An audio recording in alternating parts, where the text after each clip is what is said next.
Hi, my friends. I'm here to share and to talk to you.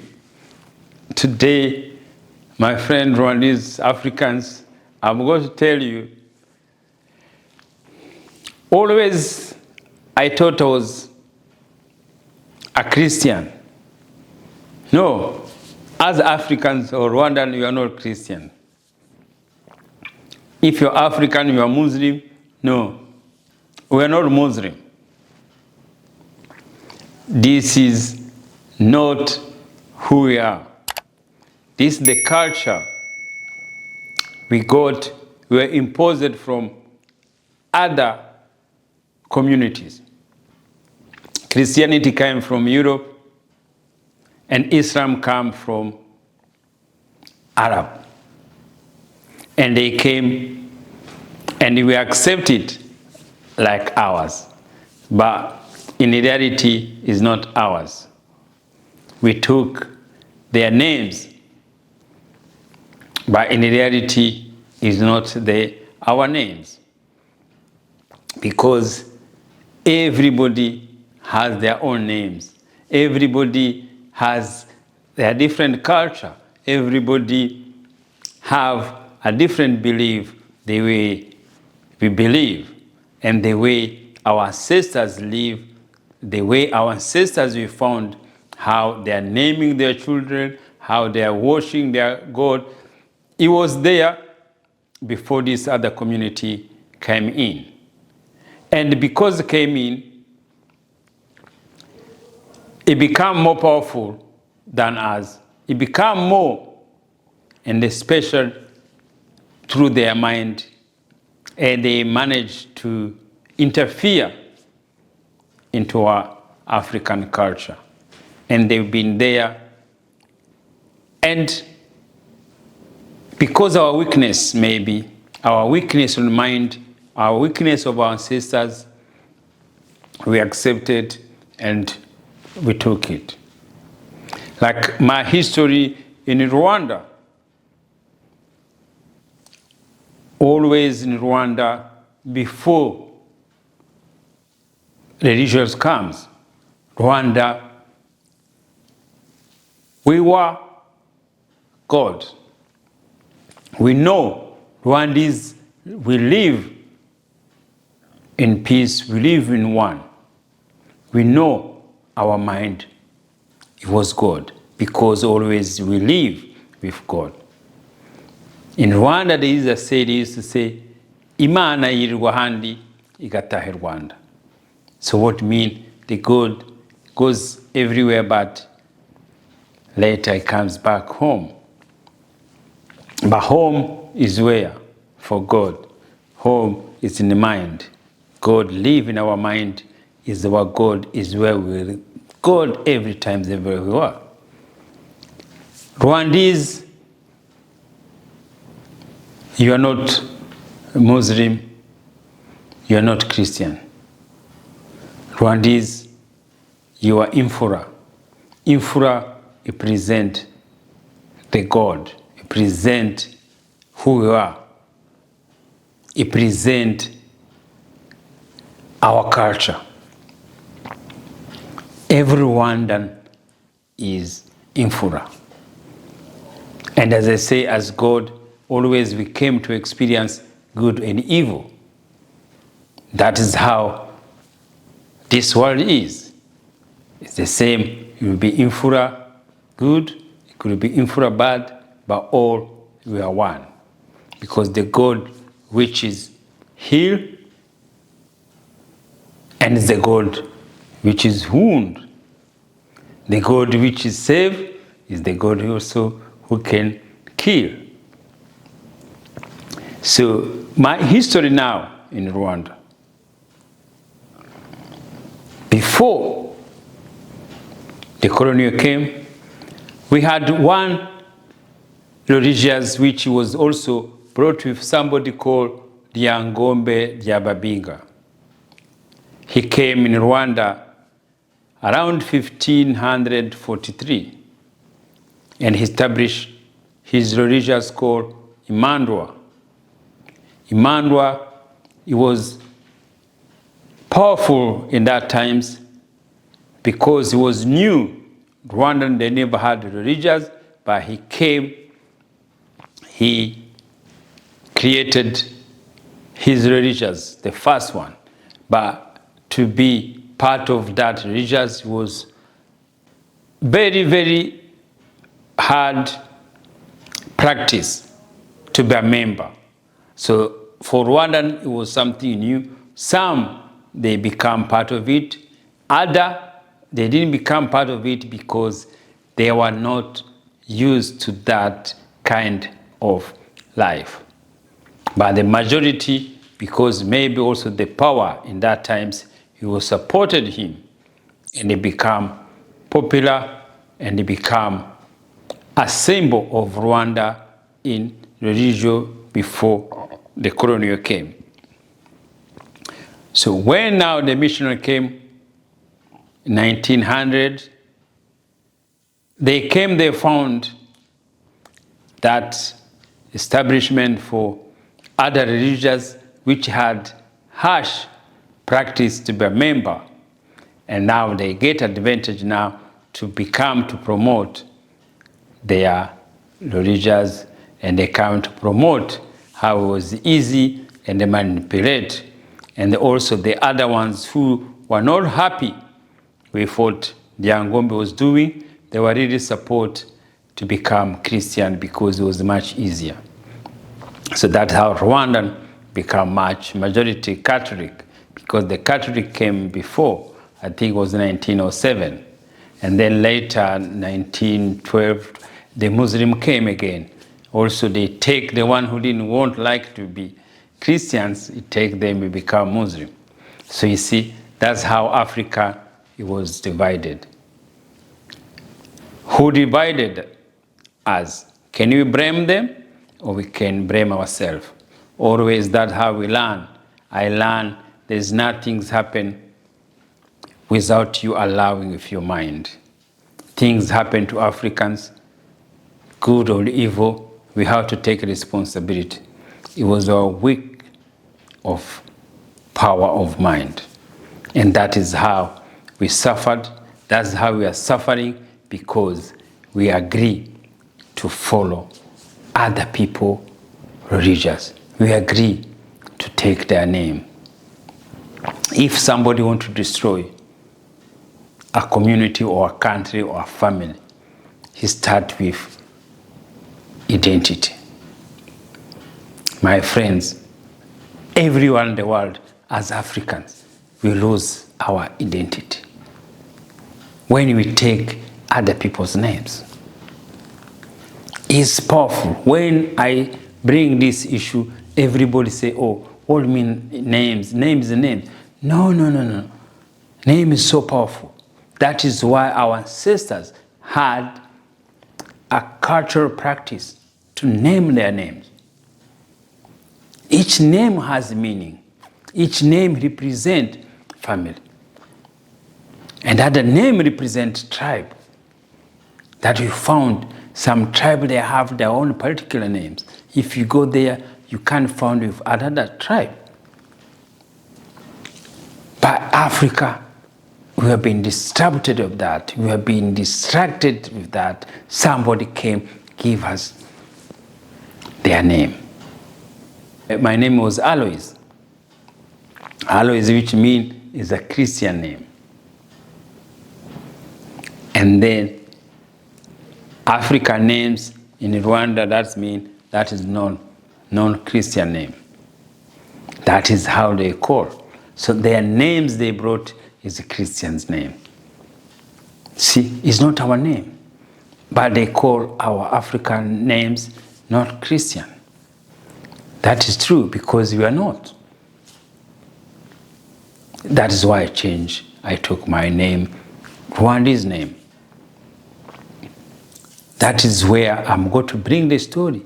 Why do you continue to take white colonial names or Arabs' names, and which is not our names? I'm changing it. But to change is how you feel. To change is to bring back our national pride. That is where we're going to bring our national pride, by bringing back how our ancestors are practicing naming our children and how we know we are God. Spirituality belief. This has had to be a revolution spirituality. Spirituality revolution. To change, to bring our children, to educate our children, to know where they are. Identity is so powerful. If a man loses his identity, he loses everything. We lost a lot of in mind. The inferiority complex we got. The identity crisis we get. That is the cause of that. But my friend, when you talk about this, when you discuss this, it's a war. Because when they put us in our mind, we become more fanatics. We become fanatic for the religious, we become fanatic to defend them whatever cost. If I share this to a white people or other community, they understand it. But it's hard to share this with my brothers, my sisters, because we know how fanatic we are. And the reason I'm saying that, I was like you. I was that the same as like you. I've been a big fanatic. I was raised in a Catholic. I was a Catholic, that's why I have Aloy's names. I've been baptized, I've been part of a Catholic since all my teenagehood, until I grew. I moved to Kenya. I married a Kenyan wife. I changed, I became Pentecostal. And I came to Australia. Again, I changed. I became Presbyterian. I have experience in churches. And each, they think they're the best. They think no one else is going to take you in heaven, only the church you are in. But again, heaven is not a place where they go to take anyone, because no one has been there. But they have been teaching us they're going to take us one day. But my friend, no one is going to take you to heaven. Your life is here. That's what we want to experience. We experience, we discuss about it. We put away anger. We put away the belief we can't understand each other, the belief we can't share. We have to be mature. We have been exposed. We have been educated. Whatever we've been taught by other community, let's we come and we see if it's true. It's us who go to change. It's us who go to change, to take back our name, to take back our life, to take back our identity by communicating, by sharing this. We go back to our history. We understand it. Everything we talk, every history we found somebody else has written it. Let's we go back. Let's we see this story, if it's matching how life is. Let's we look. Technology is there. Technology is there to help, to be able to change. This is the cause of issue we have in Africa. We believe other people gods. We take other people's names. We forgot our God. We forgot us, we are God. Rwandese, we forgot we are Infura. Infura is, we want peace. We live, we work. We are proud for who we are. We are proud of our nation. But always we forgot. We forgot, we miss part of our culture. We miss our name. Think about it. I changed mine. What brings to me is the feeling. To feel the sense I took back my name. It's a powerful. You have to test it within yourself. No one else can tell you how you feel. How now I walk on the street of Sydney, people go have a coffee, ask my name, I say my name, Ndizeye, RUBASHA, even though it's hard to pronounce, but that is okay. They can shorten it, they think they're part. In your identity, that is your name. Because other community has done it. Example, as I keep telling people, is India. India has been colonized. India has been colonized many years like as an African. But they keep their names. They keep their belief. And that's the respect they have around the world because they keep their names. And they are proud of that. They are immigrant everywhere. Wherever they go with their names. They go with their religions. That is what it should be. That is how every community should be. All the world is ours. The world is for God. It doesn't matter you live in Australia, you live in America, you live wherever you go to live. You are God, you can live where you are. But because God has given you this, to be born, you don't choose it. To be your color, you don't choose it. That is why He created you in His image. You have to be proud of it. You have to feel you are God. You have to present Him who you are, the way He gave you, the way He created you. Don't feel anything there. Don't feel a shame anywhere. Everything's yours. But you have to learn about it. You have to be educated about it. As I say, my friend, to talk, to stand here, I changed. Self-education helped me. I'm here to study, to tell you the story. I'm not here come to create church, to create followers, to create anything, any different belief. No, I'm telling you, you are God. I'm telling you, you are Rwandese, you are Infura. Infura, it means God. I'm here to tell you, you are not a Christian. You are not a Muslim. You got to figure out. You got to do your research. You got to see what I'm telling you is true, because this is teaching is more practical. You have to witness yourself. You have to go to see it yourself. When you understand it, you got to see how you change your name, and which you change your name, how the feeling is going to be. Your life is going to be the same. There is no any special you got to have in life God has created.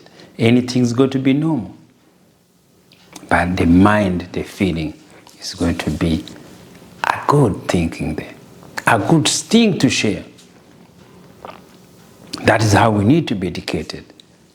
By yourself. By sharing what we learn. Our ancestors have been doing it for a long time. And you can see other communities that have been doing it. They have been teaching their children to continue to take their legacy for their ancestors. Let's we reclaim our name. Let's we reject the colonial legacy. Let's we take our life in our own hands. Every respect we got to get is going to come from us. Every change is going to become from us. We have been victim always. We have been victim for long times. But we had to change this mindset. We should not be victim because everything is there for us. We got to share with everybody We got to learn to bring respect to ourselves by reclaiming our names and by reclaiming the way we believe our spirituality believe. My friend, we are here to share. You continue to follow me on my YouTube program. Your feedback, they are welcome. To grow, we have to share. We have to teach ourselves. We have to discuss ourselves. Not to be angry, no fanatism. Let's we talk like brothers and sisters. Let's we talk to build communities there. You have to use your mind. The power of mind is within you. Every force, every good and evil is within with you. The way you see me talking here, what is in your mind, you know it. Your mind is telling you something. That is why we are growing and we are going to be together. And thank you and have a nice day.